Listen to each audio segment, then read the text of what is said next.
in history. Bring down that chart, please. I don't know if you have it. If you have it, bring it down. I love it. I wouldn't be here if it wasn't for immigration. I wouldn't be here, Troy. I looked over at that chart and ping. If I didn't, it's amazing. That chart is I kiss it every night. I take it to bed with me every single night. No, I turned over to look at the chart. At the beginning, not the end. It's always on the left. It's never on the right. And just one day it was on the right. And if I didn't turn my head, somebody would be here. But I guarantee you they'd have a hell of a lot less people. You'd have about 3 people in the front.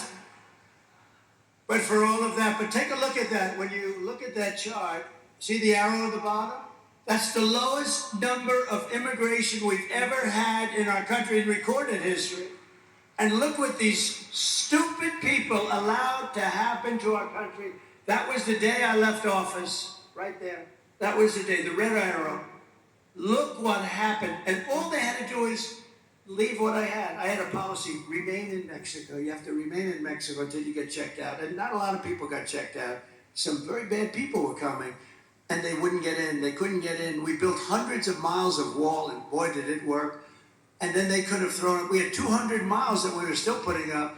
We were 500 and some odd miles of wall, a lot of wall, and it was working. We used the Mexican government. They paid a fortune. The Mexican government gave us 28,000 soldiers to protect our border because I said, they're coming through your country. You're going to do it. They said, no, I'm not. To the president of Mexico, who I got along with great, but he said, I won't do that. I said, yes, you will. You're going to do it. They're coming through your country, and you're going to do it. They said, no, we won't do that, President. We won't do it. I said, yes, you will.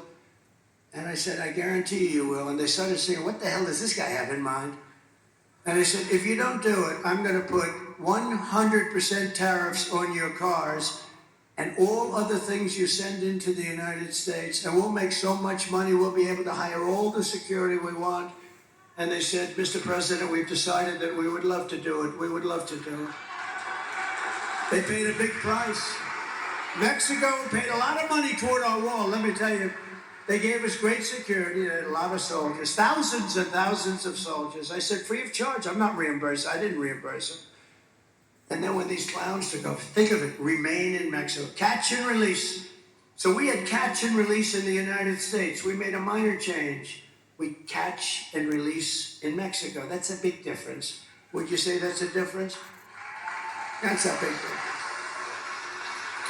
So we did all these things, but that was the lowest number in the history of our country, and all they had to do is leave it. Guys like Tom Homan, Brandon Judd, you have people now at the Border Patrol that are phenomenal, and they want to do the job, and they're not being allowed to do the job. And then they made this minor change a couple of months ago to try and make the numbers look better. But what they didn't tell you is they're still flying thousands of people overhead, and that's not reported. And they have an app, and you know who the app for is the cartel heads. They call an app so that we can tell them where to drop the criminals. Can you believe it? They have an app. So they have the plane and they have the app, and that's not included in the numbers. Just like 818,000 phony job numbers, I call them fraudulent numbers, 818,000 job numbers, they defrauded. They said there were 818,000 jobs, and they reported it, and they were going to unreport it and correct it right after the election. But we had a great whistleblower who rang it out on them. 818,000 jobs were reported fraudulently to make their numbers look better. These are bad people that we're dealing with, so you have to get out and you have to vote.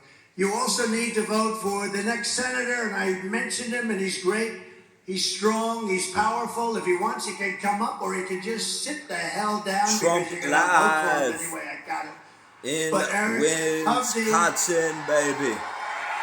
is running to defeat radical left Tammy Baldwin. You want to come up fast? Come on, Eric. We got to get this guy elected. Come on, you want to come up? Come on up. Come on up. I was a little nervous about coming up. He said that was the worst invitation I've ever had. Come on up, Eric. He's great. No, he just said, "Do you want me up?" That was the worst invitation I've ever had. Come on. Say a few words. I always love being here with President Trump. Let's give him a round of applause.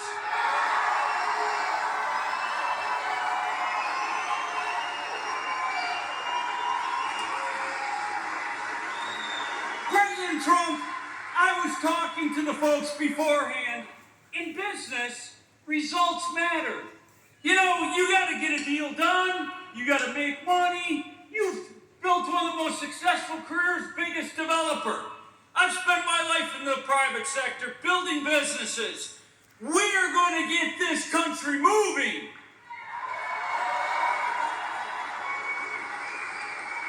President Trump gave you wage increases of 7.7%, a record for America.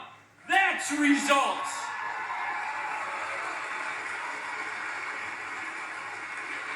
The world had no wars. That's results. Our communities were safe because he had the border closed and he stood by law enforcement. That is results.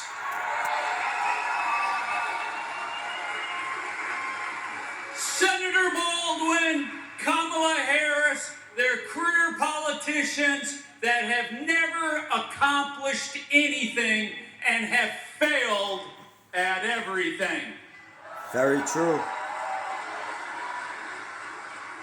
So all of you, go work hard, go grab every friend, colleague, neighbor, and let's restore this great country and get President Trump and me to Washington. Let's go, folks!